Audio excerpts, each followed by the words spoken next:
La contraction musculaire est une activité très exigeante en énergie, au cours de laquelle l'énergie chimique ATP est convertie en énergie mécanique. Mais comment se fait cette conversion?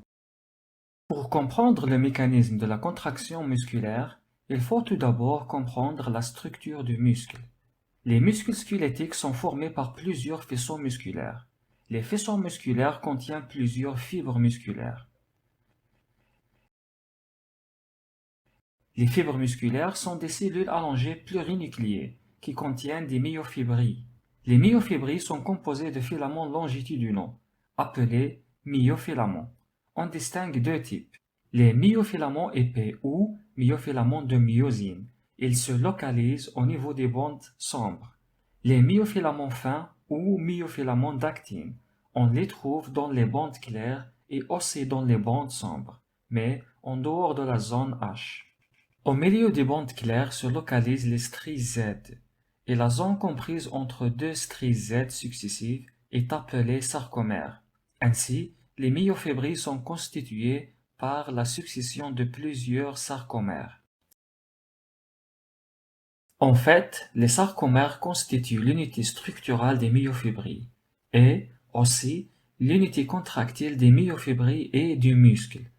Lorsque les sarcomères se contractent par glissement des filaments d'actine par rapport aux filaments de myosine, les myofibrilles se contractent, ce qui induit la contraction des fibres musculaires et ainsi la contraction du muscle.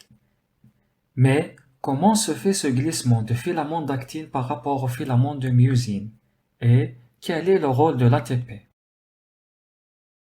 Les filaments de myosine portent dans leurs extrémités plusieurs têtes de myosine. Pour simplifier l'explication, on présente dans cette animation une seule tête de myosine. Lors de relâchement, les têtes de myosine sont en état activé et ne sont pas liées aux filaments d'actine.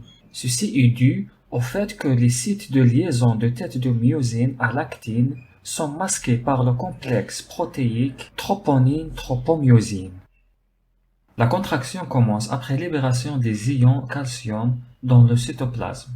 Le Ca2+ se lie à la troponine, ce qui provoque le changement de la conformation de la tropomyosine, ce qui permet aux têtes de myosine de se lier à l'actine.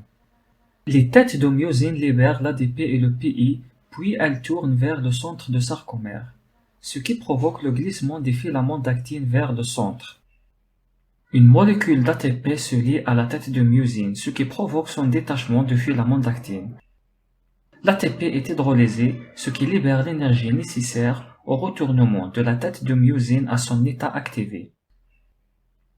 Ces étapes se poursuivent et la contraction continue, tant que le Ca2+ se trouve dans le cytoplasme. Quand le Ca2+ est retiré du cytoplasme, la contraction s'arrête et le muscle se relâche.